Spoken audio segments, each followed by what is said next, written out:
प्रियंका जी, प्रधानमंत्री ने ऐलान किया है और कहा है 21 जून से फ्री वैक्सीन, राज्यों को खर्च नहीं करना पड़ेगा। क्या आप उनके इस पहल की प्रशंसा करेंगे? मैं सबसे पहले कहूंगी ये जो कोर्स करेक्शन हुआ है वो बहुत नीडेड था देश के लिए और सारे राज्यों के लिए और केंद्र सरकार के लिए। खास करके जब इंडियन एपिडेमिक एक्ट लगा हुआ है, इंडियन एपिडेमिक एक्ट के अंतर्गत केंद्र सरकार की ज्यादा जिम्मेदारी होती है।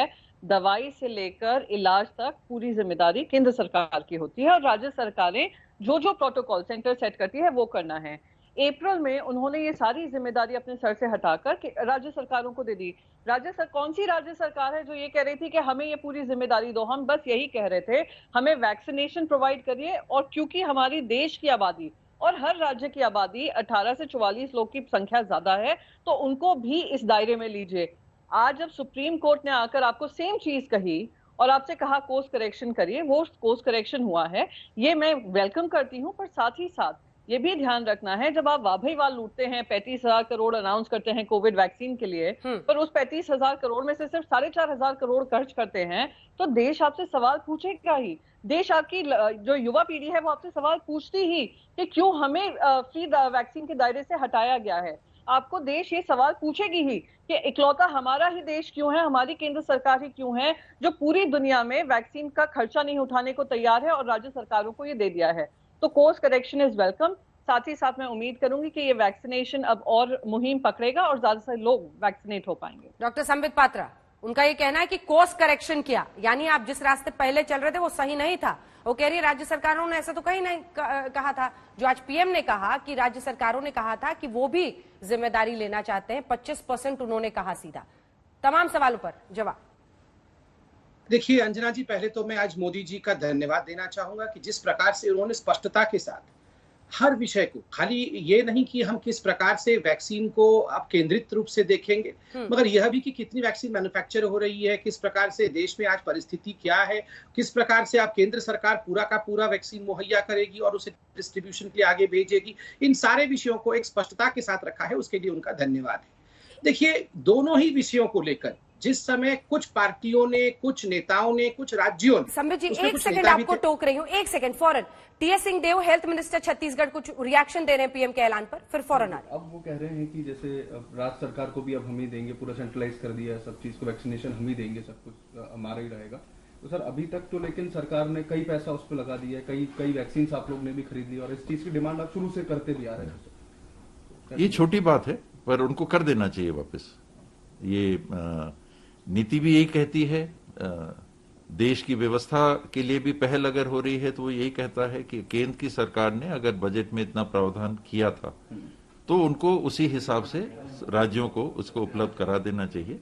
और कोऑपरेटिव फेडरलिज्म की मंशा ही यही है कि खरीद के बजट से राज्यों के ऊपर बोझ बिना डाले केंद्र सरकार वैक्सीन उपलब्ध करा रही है और राज्य सरकारें उसको वैक्सीन लगाएं। जी संबित जी बात पूरी कीजिए। वो भी ऐसे ही संकेत देते हुए कि संघीय ढांचा जो है उसका सम्मान होना चाहिए। मैं सिंहदेव जी के बयान पे भी कमेंट दे दूंगा, मगर जिस विषय को मैं रख रहा था पहले उससे कंप्लीट। हाँ।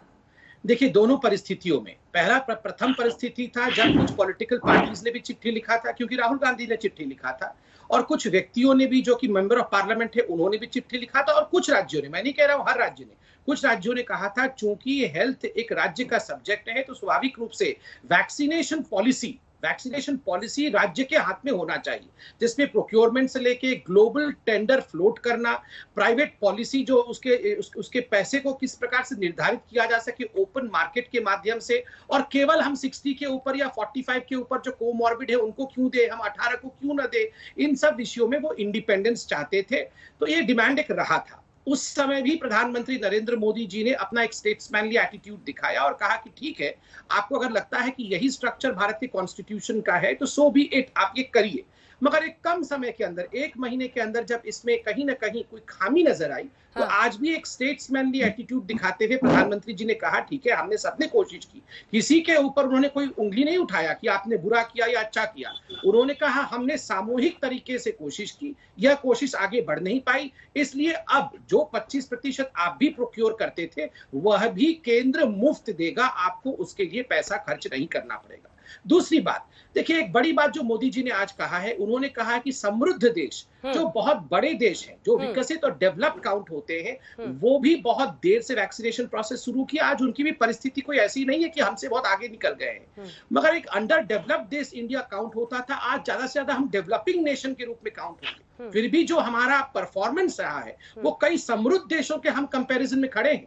आज आप कंपेयर इंडिया को अमेरिका के साथ करते हैं, यूके के साथ करते हैं, ये कोई छोटी बात नहीं है। और अंत में टीएस सिंहदेव जी के बयान का भी मैं जो है प्रत्युत्तर दे दूं। सिंहदेव जी को इस प्रकार से इतने त्वरित कार्य जो उन्होंने कमेंट किया कि वो पैसा जो राज्य सरकार ने खर्च किया था, वो पैसा हमें रिफंड कर दिया जाए, इतनी जल्दी पैसे की बात नहीं करनी चाहिए। मुझे लगता है राज्य के लोग, हम सबके लोग हैं, वो पैसा फिर से वापस हमें दे दिया जाए। इतनी जल्दी पैसे की बात करना उचित नहीं है। और देखिए, शादी आप कितनी भी धूमधाम से कर ले, कोई ना कोई फूफा तो ऐसा रहता ही है जो नाराज रहता है। हर फूफा को आप खुश नहीं कर सकते हैं। मैं आज मोदी जी ने कहा है कोई वाद विवाद नहीं, कोई पॉलिटिक्स नहीं होना चाहिए, कोई इस पे लड़ाई झगड़ा नहीं, मगर मुझे लगता है इसके बाद भी कुछ फूफा नाराज जरूर रहेंगे। अब उनको हम मनाएंगे।